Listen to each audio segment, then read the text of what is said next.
New York real estate exam. Let's get started. A real estate salesperson in Syracuse is renewing their license and realizes they have not completed the required 22.5 hours of continuing education, including the mandatory fair housing and agency topics. The salesperson submits the renewal application anyway, hoping to complete the courses later. According to New York real estate regulations, what is likely to happen? Is it A, the license will be renewed provisionally for 30 days? Or B, the renewal will be denied and the license will lapse? Could it be C, the salesperson can pay a fee to extend the deadline? Or lastly D, the Department of State will automatically grant an extension?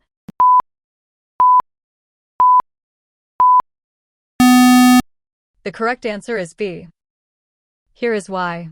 New York law requires completion of continuing education prior to license renewal. Failure to complete the required hours renders the licensee ineligible for renewal, and the license expires. Option B is correct. Option A is incorrect. No provisional renewal is permitted for CE deficiencies. Option C is incorrect. No fee extension is available. Option D is incorrect. The department does not grant automatic extensions. Next question.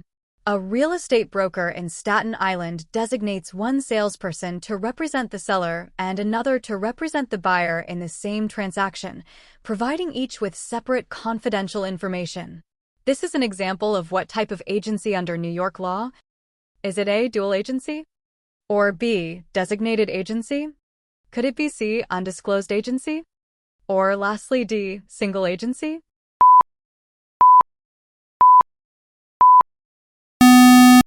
The correct answer is B. Here is why.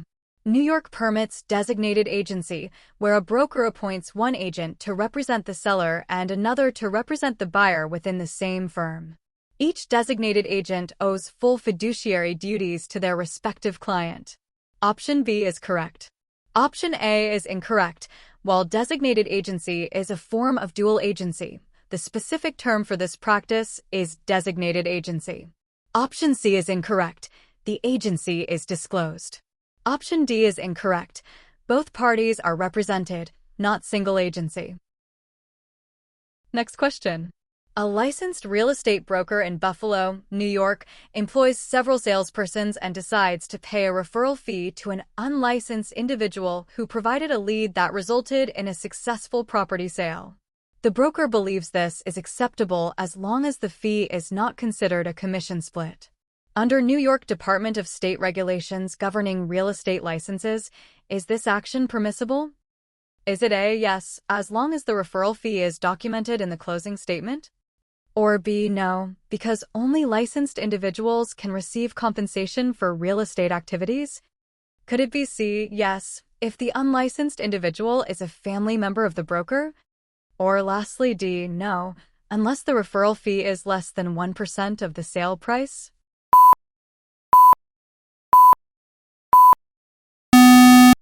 The correct answer is B. Here is why. New York Real Property Law Article 12A strictly prohibits paying compensation for real estate brokerage activities to unlicensed persons. Referral fees for leads that result in a sale constitute compensation for activities requiring a license. Option B is correct. Option A is incorrect. Documentation does not legalize an unlawful payment. Option C is incorrect. Familial relationship does not exempt the unlicensed individual from licensing requirements. Option D is incorrect. No de minimis exception exists for referral fees to unlicensed persons. Next question. During negotiations for a single-family home sale in Albany, the buyer includes a mortgage contingency clause allowing them to cancel if they cannot secure financing at no more than 5% interest within 45 days. The seller counters by removing the contingency entirely. The buyer refuses and the transaction stalls. Under New York contract law principles, what best describes the status of this contingency? Is it A, it is non-essential and can be removed unilaterally by the seller? Or B, it is a material term that protects the buyer and mutual agreement is required to remove or modify it? Could it be C, Mortgage contingencies are prohibited in New York residential contracts? Or lastly, D. The contingency automatically expires after 30 days regardless of terms?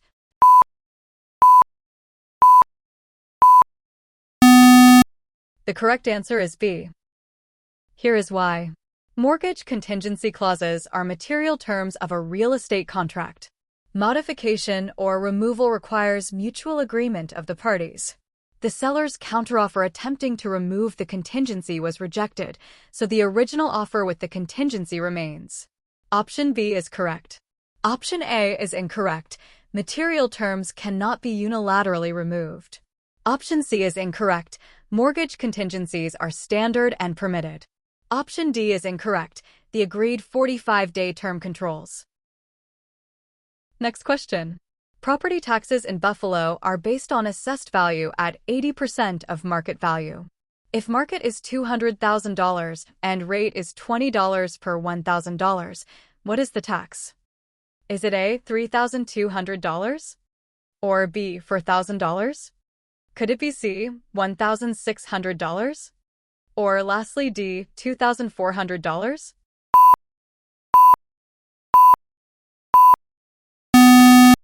The correct answer is A. Here is why. Assessed value equals $200,000 multiplied by 0.80 equals $160,000. Tax equals $160,000 divided by $1,000 multiplied by $20, which is 160 multiplied by $20 equals $3,200. Option A is correct. Option B, $4,000, would be tax on full $200,000 market value at $20 per $1,000. Option C, $1,600, would be 50% assessment ratio. Option D, $2,400, would be $15 per $1,000 on $160,000. Next question.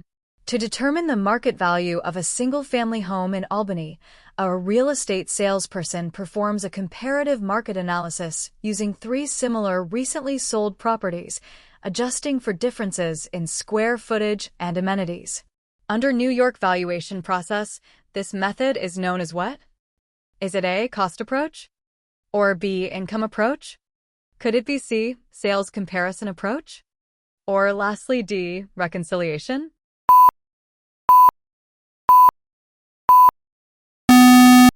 The correct answer is C. Here is why. The sales comparison approach values property by comparing it to similar recently sold properties and making adjustments for differences. This is the most common method for residential appraisals and CMAs. Option C is correct. Option A is incorrect. Cost approach values based on reproduction/replacement cost. Option B is incorrect. Income approach capitalizes income streams. Option D is incorrect. Reconciliation is the final step of weighing approaches. That's it for today. How many did you score? Let me know in the comments. Please like and subscribe, and tell me what topic I should cover next. Bye.